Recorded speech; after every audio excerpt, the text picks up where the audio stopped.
Hello and welcome to this edition of Tornado Watch. I'm Sports Information Graduate Assistant Randall Stewart here with Head Coach Ryan Booher of the men's volleyball team. How are you doing today, Coach? Good, Randall. How are you? I'm great. Coach, you guys only were able to play one match this week, but you earned the win at Belmont Abbey. It was a sweep, but it was a lot closer than it sounds like. You know, you had a 28-26 win in the first set that was particularly nerve-wracking. Take us kind of through your thoughts at the end of that first set, and you know, were you confident throughout, or were there times when you guys thought you thought you guys might drop that set, or how did it go? I'll be honest, we weren't in any rhythm in that set, the first part of it, until they got up about 20-14, and then one of our freshmen, Chandler Wellman, came off the bench to serve and got us a run, and we tied it up at 20, and then we let a couple of free points go to 23. But with this group that I have this year, they're resilient. They don't give up. They fight through. It was a big win. It sort of propelled us to that sweep because we took the confidence from, we didn't play our best, but we were still able to grind out a win.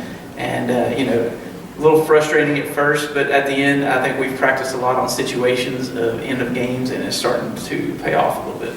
And then, you know, you guys took that momentum from the first set and jumped out to a huge 12-4 lead in the second. How big was that to kind of get that lead and be able to hold on for that second set win?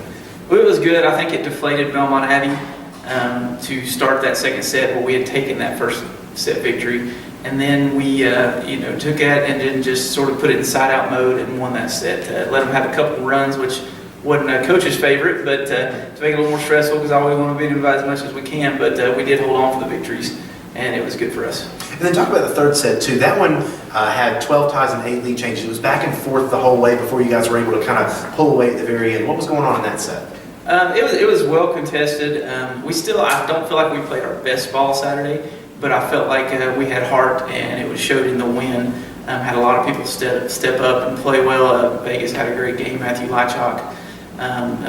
Just nobody was really in perfect sync, but it was good enough to win. And I feel like we don't crack under the pressure at the end of games. We were getting to the point where we play better in tight matches. So. Well, it's got to be great for the confidence too to have a game where you don't play your best and you still come away with a sweep. Very much so, and I think a lot of us not playing our best was because of Belmont Abbey, but we weren't up to our standards that we usually are, especially offensively. I thought defensively we were solid, and the block was good, and serving was good. We just didn't have an offensive rhythm for the day. Now, you know, 10 matches into the season, you guys are 6-4 overall, 3-2 in Conference Carolinas play. Is this about where you expect it to be at this point in the season? Of course, I'd expect to be undefeated, but we all know that realists know that that's not always possible. But I think we're at a good point where we're at in this season, probably about a third of the way through. You know, being above 500 and above 500 in conference right now is really solid for us, especially with our youth and learning still to play. It's a good place to be. I'm content with it, but I always want more. Now, you know, you guys' schedule has been really shifted around a lot because of weather. How does that affect the team's mental preparation? And is it difficult for you as a coach to kind of keep that mental edge in practice where you don't really know if you're going to be playing or not? It's good and bad because, of course, last week we got a little bit of extra rest because of the snow. But it's bad because here in a week we got to play 3 straight matches. So the mental ability is just, you know, the good thing about this team is our focus and our drive. And that's just one thing you just got to keep hammering into their heads to stay focused. Albeit you've got schoolwork and you've got, you know, trips and everything being on the road, and it's exhausting. But when you win a match like you did Saturday, it sort of, you know, it re-energizes for that little bit. Now, you guys head to Lee's McRae on Tuesday for a conference matchup. It's got the highest elevation of any college east of the Mississippi, and they love promoting the fact that their gym is almost 4,000 feet above sea level. Are there any special challenges that come with a road match at Banner Elk? Yes. One, they're a really good team and coached really well.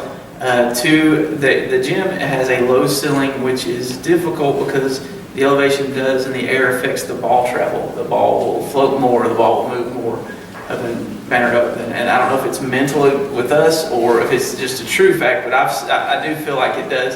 And that's one thing we've got to mentally overcome to be able to play. And then two, they're a good solid team. So, and they're a rival. So it should be a good match. Hopefully we can come out and play our better and get the W. Coach, thank you very much, and best of luck to you this week. Thank you, sir.